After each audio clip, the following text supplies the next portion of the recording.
Assalamualaikum warahmatullahi wabarakatuh. My name is Septian Bagastrianto, and in this video, I would like to explain about noun clause and adjective clause.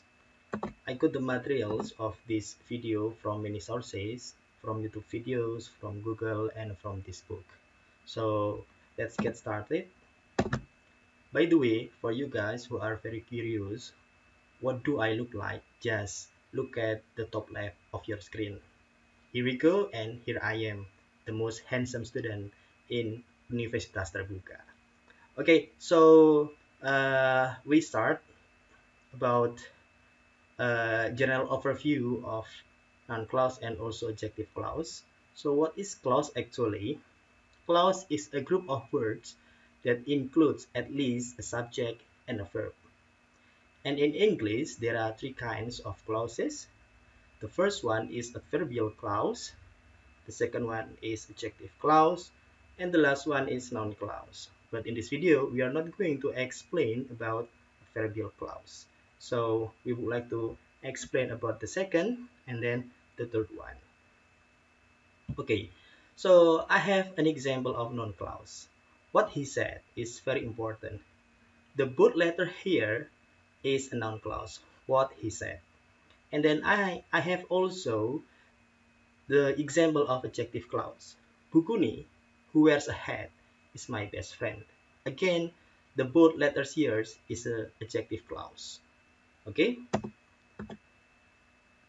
Now, we start from a noun clause. So, what is a noun actually? A noun can be a person, a place, or a thing. A person can be a teacher, a soldier, a nurse, and so on. A place can be a country, the zoo, the restaurant, and so on. And a thing can be a pen, an animal, trust, love, and so on. Okay, so using a noun is too simple. Sometimes we need to be more specific. Please look at these two sentences carefully. I know the plan. You know, in this sentence, the plan is a noun. But sometimes, in some cases, we need to say something more specific. Okay, so please compare this first and the second sentence. I know what I have to do. What I have to do here is a noun clause. So this is a bit more specific than the plan. The plan is a noun and what I have to do is a noun clause. And for more details, please take a look at these two groups.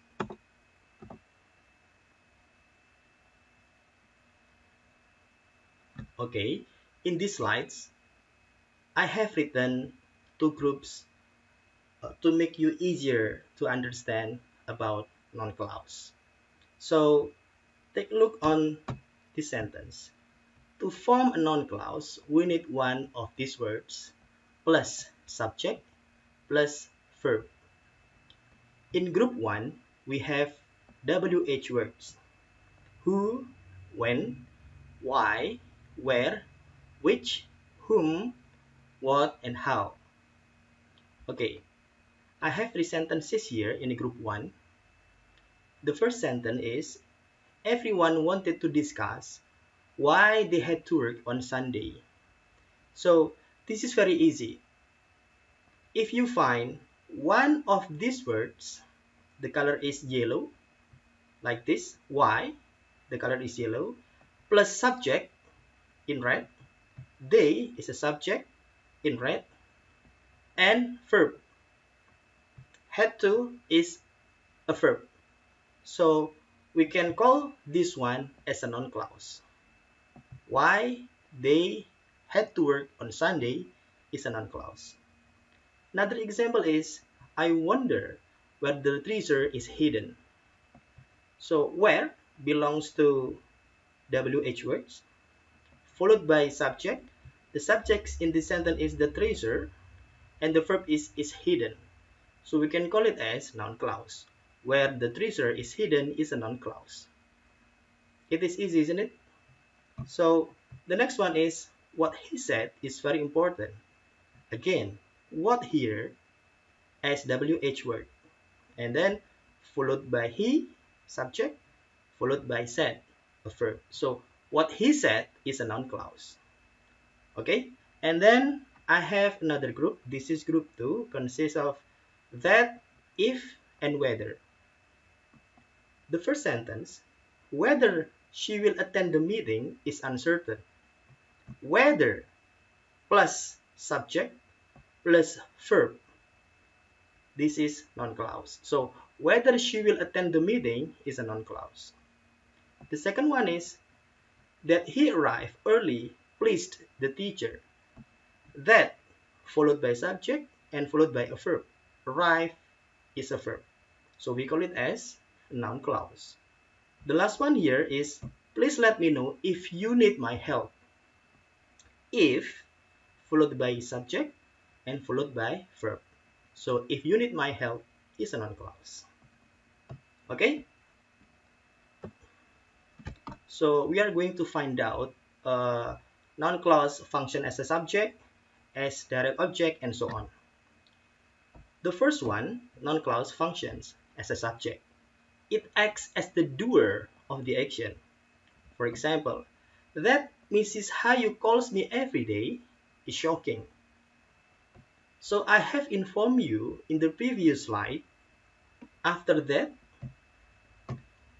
and then followed by subject, followed by verb, is a noun clause. And in this sentence, this noun clause functions as a subject because it exists in the beginning of the sentence. And then the next one, as a direct object, it serves as the receiver of the action of a transitive verb. The example, if we know that Mark Marquez crashes every weekend. We know we is a subject, know is a predicate, and that Mark Marquez crashes every weekend is the direct object. Okay? And then the next one is as a subject complement. A noun clause can also function as a subject complement, specifically as a predicate nominative. A predicate nominative renames the subject. His dream is that he becomes a lecturer at Universitas Terbuka. So this noun clause functions as a subject complement. It renames his dreams. So his dream is that he becomes a lecturer at Universitas Terbuka. So I think this is not really difficult, guys. So you can understand this material very well if you pay attention to my explanation.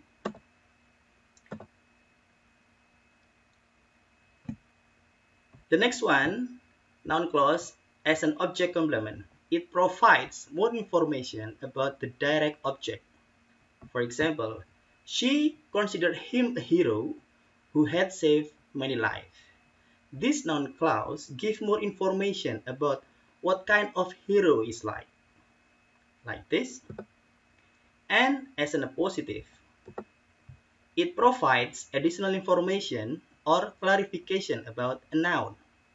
For example, the question, if we should reschedule the meeting, is causing some uncertainty. So this noun clause explains the questions. So this is noun clause as an appositive. So I think that's enough, the explanation of noun clause. Now let's move to adjective clause. So guys, what is actually the function of adjectives? I have two pictures here. In this picture, I have a sentence. The blue bike is mine. You know, there are many bikes here, and then I told you guys that the blue one is mine, not the red one, not the yellow one. So the function of adjective is explain the bike, modifies a bike. So the function of adjective is to explain the noun. So which bag is mine? The blue one. And this beautiful rose is from Mrs. Phoebe. So again, the function of beautiful here is to explain the rows. So the function of adjective is to explain a noun. From that information, we know that adjective clauses are dependent clauses that modify nouns or pronouns. They are introduced by the relative pronoun who, whom, whose, that, and which. A sentence with an adjective clause can be seen as a combination of two sentences. Please take a look on these examples. The movie won the award. This is the first sentence.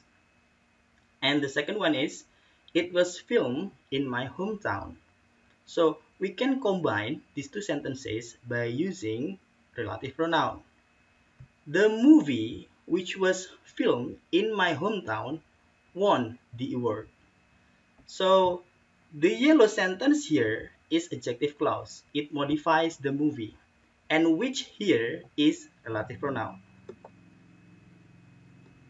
The relative pronoun itself is the head of an adjective clause. It often goes after the noun it is describing. The man who is taking all the pictures is my uncle. Okay, who is taking all the pictures is adjective clause, and who here is relative pronoun. It is the head of an adjective clause. Now the example is, I didn't like the cake which Yoga brought to the party. Which Yoga brought to the party is the adjective clause, and which here is the relative pronoun. Okay, so I have a picture of printer here, guys. And I give you two sentences. The printer which is next to the door can only print black and white. And then the second one is, the printer which is ancient and needs to be thrown away can only print black and white. So these sentences consist of relative pronoun, consist of adjective clause. But there is something different in these two sentences. In the first sentence, we call it as defining or restrictive adjective clause. In the second one, we call it as non-defining or non-restrictive adjective clause. So what is actually the difference between them? Okay. Defining or restrictive adjective clause is essential information and not set off by commas. So maybe there are many printers near the door, and the printer which is next to the door can only print black and white. Maybe the other printers can print some colors, but the printer which is next to the door can only print black and white only.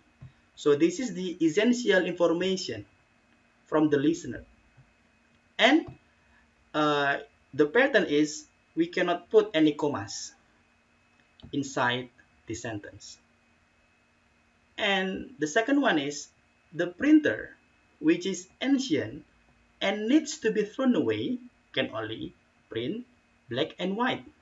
So actually this adjective clause here is not really important.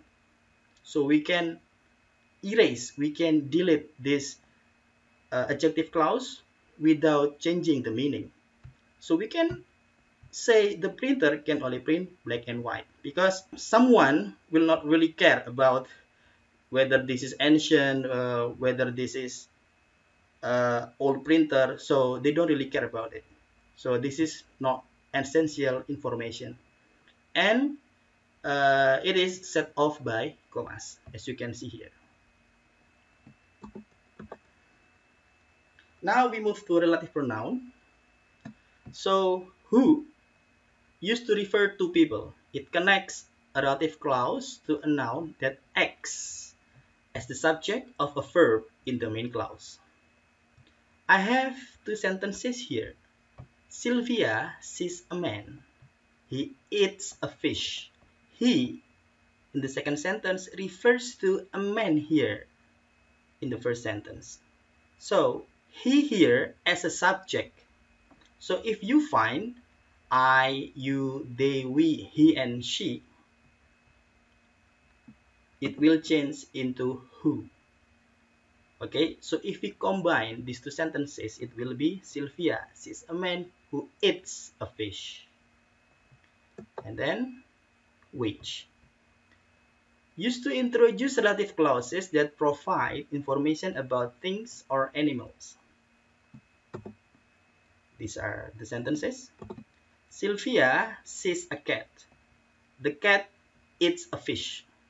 So we can combine these two sentences into Sylvia sees a cat which eats a fish. So the cat here refers to a cat in the first sentence. And if we combine these two sentences, we need to change the cat into which. Another example. Sylvia sees a cat. Jasmine loves it. There is a slight difference between these sentences and these ones. Here, the cat as a subject, and here, the cat as an object. But because the cat is a thing, is animal, so we can change both of them by which. So the combination of these two sentences is Sylvia sees a cat which Jasmine loves. The third one is about whose. It connects a relative clause to a noun to show that something is associated with the noun. So this is like possessive adjective. Tia reads a book. Her house is in Jember. So whose house? This is Tia's. So if we combine these two sentences, it will be Tia, whose house is in Jember, reads a book. So if you find my, your, his, her, their, our, or its, we can change those ones with whose. And about that. It can refer to both people and things and can be used as a subject or an object. The book was interesting. I borrowed it from the library. It here refers to the book. So the book is a thing, and the book here as a subject. And if we combine these two sentences, we can say, the book that I borrowed from the library was very interesting. So that here refers to it. Okay? And then the last one is whom. Whom used to refer to people. It connects a relative clause to a noun that acts as the direct object of a verb. So this is the keywords, as the direct objects of a verb. So if you find me, you, them, us, him, and her, yeah, we can change those ones with whom. For example, Sylvia sees a man, Jasmine loves him. Him here refers to a man that Sylvia sees. So, if we combine these two sentences, it will be Sylvia sees a man whom Jasmine loves. Okay, so guys, I think that's all from me, the difference between noun clause and also adjective clause. But before I end this video, I have a proverb here. Believe you can and you're halfway there by Theodore Roosevelt. So this proverb is for myself and also for my classmates. Okay, so guys, thanks for watching. See you in the next video and Assalamualaikum warahmatullahi wabarakatuh.